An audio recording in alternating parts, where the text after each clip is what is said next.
আসসালামু আলাইকুম। আজকে যে কথাটা আমি বলবো একদম বাস্তব প্রমাণের কথা, বাস্তব কথা। যে কথার মধ্যে কোনো বিন্দু পরিমাণ মিথ্যে নাই। আর আপনারাও আমার কথাগুলো খুব মনোযোগ সহকারে শোনার জন্য অনুরোধ করা হইলো। কথাটা হলো কি, কিছু, কিছু পুরুষ মানুষ আছে জানেন, বাহিরে খুব আনন্দ ফুর্তি কইরা চলে, হাসি দিয়া চলে।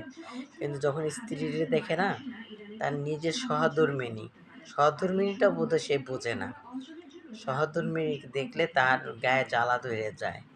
বা সে ভাবে যে আমি বাহিরেতে এত কাজ করে আসছি, আইসা যদি বউরে একটু সহযোগিতা করি, তাহলে কিন্তু সে ছোট হয়ে যাবে।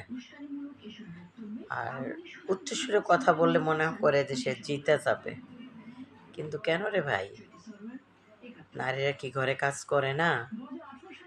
নারীরাও কাজ করে। আপনাদের পুরুষ মানুষের রেস্ট আছে, কিন্তু নারীদের কোনো রেস্ট নাই। আর যার কথা বলতেছি সে আজকে বিগত অনেক বছর যাবত অসুস্থ। কিন্তু আগে সেই ক্ষেত্রে সে একদিনের তরকারি ২ দিনও খাইতো।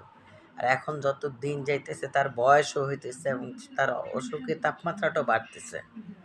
তারপরও তার স্বামীর হুকুম যে তাকে কিছু বলা যাবে না, সে ঘরে কিছু করবে না।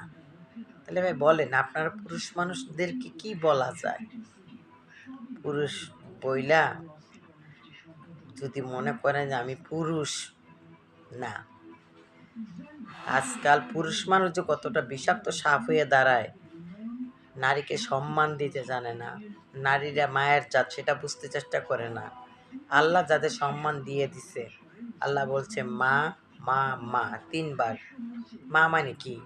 মহিলাদেরকে তো বলছে, পুরুষরা তো আর বলে নাই মা। তা আমার কথাগুলো একটু